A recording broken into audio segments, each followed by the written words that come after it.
any grape will be an expression of the environment in which it's grown. So my point is that because we don't have a lot of sunlight here in Ireland, does that affect your grapes? And does that affect the grapes and the wine it produces? I guess that's the best way I can ask. Yeah, well, I suppose it does, but along with lots of other factors. Oh. Okay. So you have a longer growing season here. Yes, a longer, slower growing season, you know, and how will that affect the grapes? Well, then? it's all. I can't even say how it will affect because all of these are factors that have unpredictable results, and the end result on the wine is really unpredictable. And and at this stage, having made it here for so long, which is something you can't tell or predict at the start, but in hindsight you can see that there's a characteristic. It's I suppose it's the terroirs, what people call terroir. It's a combination of climate and soil and everything.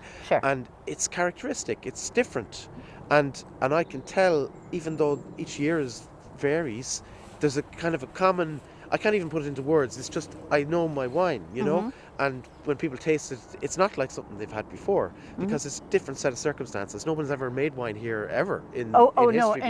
I agree. So no one can ever know what it's going to be like. It's like you go into a new country and grow wine for the first time ever.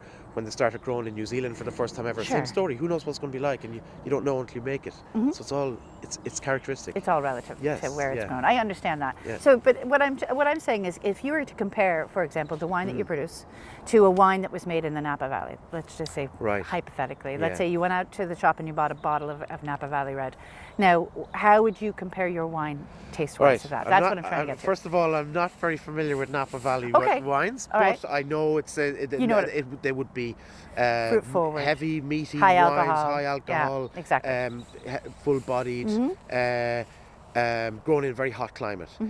Mine are more like Loire wines. I mean, they've been. I'm not a sommelier, and I'm no expert on going through all this, but I'm a winemaker.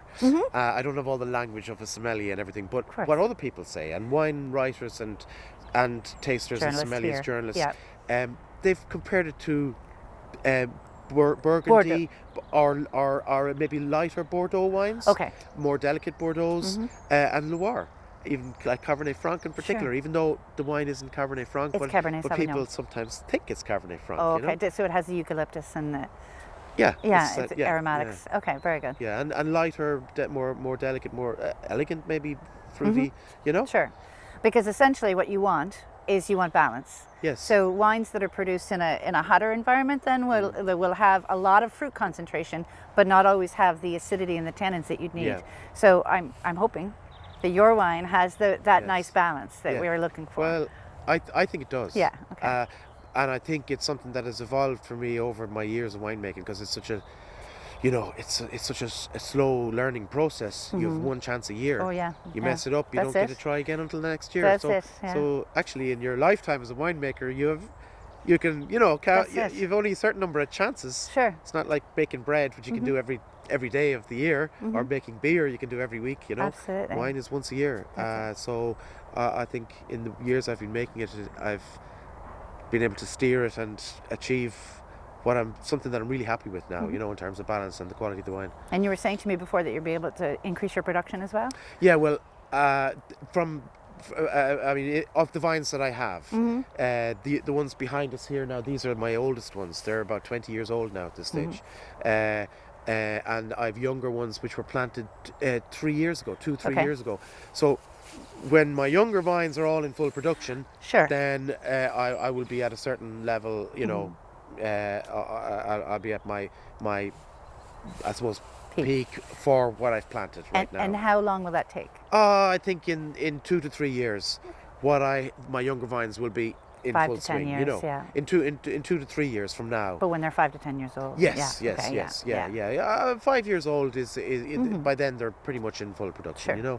So I'll be hoping to be around the 2,000 bottles a year at that stage. Yeah. I'm just breaking the 1,000 bottles for the 2017 vintage for the first time. Yeah. So. And how much were you making when I first met you? That was 10 years ago. I think it was about 300. Yeah. So But it was very hit and miss. A couple of the years I didn't even make any, or it didn't work out, and I wasn't happy with it. I used it for making vinegar. Sure. In the early days, it was very hit and miss. Trial and error. Very much so. Yeah. That's it. Yeah. Okay. Very good.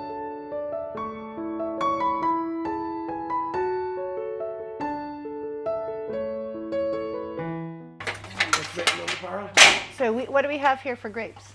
This is the Rondo, and this is my outdoor vine, right? This is the red wine grape, which is a fairly new variety from Germany, and they grow it a lot in England, in Scandinavian countries, and it really ripens very well here for me. Okay. This is the first time I've had a full barrique of Rondo wine. Very good. And it's really interesting. To me, it's like a really good Pinot Noir. Okay, I'm really surprised, and it's developing very nicely. Okay, so that's just gone into barrel now a few weeks ago, and it'll stay in for about a year.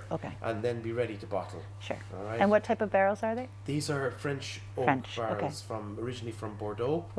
And I just got them in fresh from where they came from the chateau they originally came from.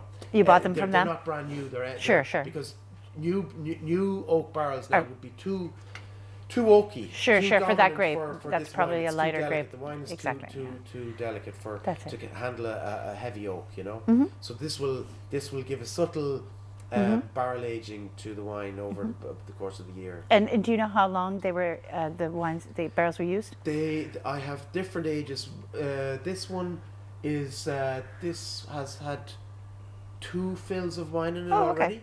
The far one over there is Dunkelfelder, which my deep, dark, heavy red wine. That's a 1-year-old barrel. So there's more oaking in that, more, and that's another 2-year-old one, and the one behind me here is a three use barrel. You know, so by using different aged barrels and then blending, you get the balance of different characteristics. You know, some new, some old. And what are the grapes in the one behind? This is like the far one there is mostly Cabernet Sauvignon and Merlot, and a couple of miscellaneous grapes that I have out there as well. I've got some Shiraz, some Cabernet Franc, and it's all gone into that. The house blend. Yes, it'll end up all going into my regular Cabernet Merlot wine. Yeah, except for the Rondo, that'll be bottled single. Rondo's on it. That's going to be very special. Very good. These vines, these are Cabernet Sauvignon vines again, and I just happen to have trained them high, right? Up in a high wire, 3 meters high. Does this affect a wine, can I ask? Not at all. No, not at all. Sure? Not in any way. Absolutely not. No, it's just that everything's higher up. Sure. These aren't pruned yet, you see. So the growth is all above our heads. I will prune that back to the cordon system that I use outside. All they're pruned. The shoots will be pruned back to short spurs. And then during the summer, they all grow out like that. They hang down like in a mop head. Lovely. The grapes are all hanging up there, and I have a usable space that I have here. I can teach courses. I do. I teach cider making courses, that kind of thing. I can have groups in here doing tastings and that kind of thing. You know, great. all underneath the shade of the vines. Exactly, lovely. But it doesn't affect the wine at all. So the grape, the Cabernet from here, tastes exactly the same as the rest of the Cabernet out there. The rest of the Cabernet in this tunnel is here down at that level. And they're just the same vines, except they're down there and they're up there. It's more work. You should have wine dinners out here. And that'd be nice. Candlelight wine dinners under the vines. Yeah. It's a perfect idea. There you go.